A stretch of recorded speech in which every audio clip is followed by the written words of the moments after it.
right, hi, we are Team Undeniable, and we're here today to talk to you about automating prior auth appeals.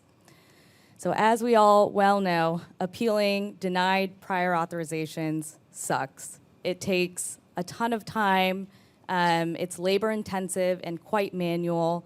It requires highly skilled labor in terms of physicians as well as back office staff.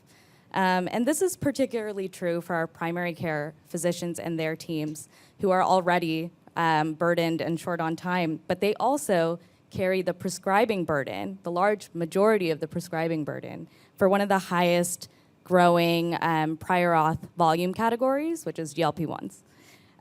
So what if we could equip our physicians with a bespoke, context-rich starting point?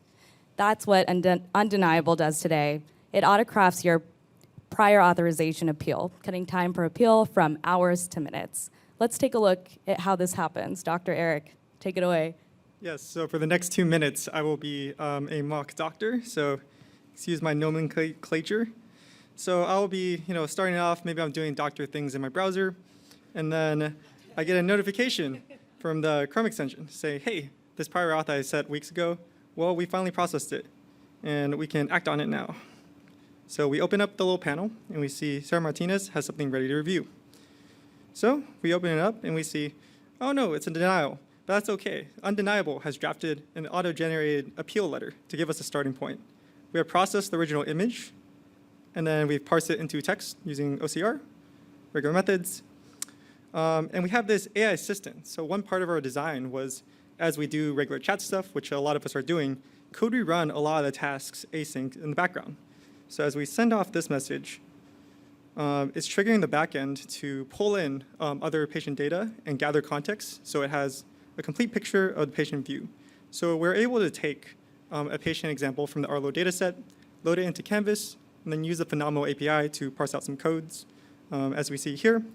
And we've also used those codes to inform clinical evidence and gathering generation. So we've used Perplexity to gather some different studies and collect some references over here.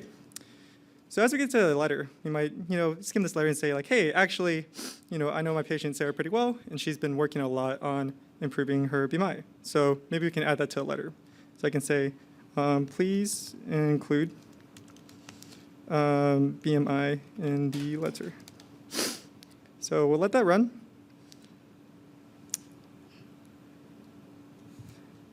And then we'll see they'll modify the report. So if you scroll down, we see we get a diff to make sure that the changes make sense. So we'll take a look. And as with any demo, we'll say, let's ship it. All right, so we let it run.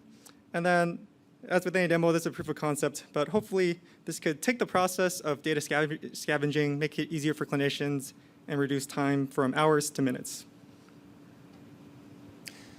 Thanks, Dr. Eric. Thanks, Dr. Eric. Hey, can we give Dr. Eric a big hand? He was up till 3 o'clock in the morning last night. All right, so if you like that, you are going to love the roadmap.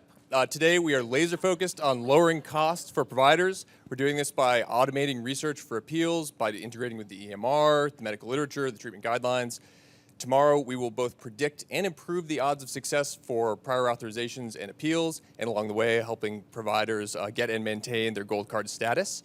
At the end of the rainbow here, the dream is to be a fully automated agent for the health system, to go to war with the agent on the payer side, and our dream is that we could remove the burden of prior authorizations altogether.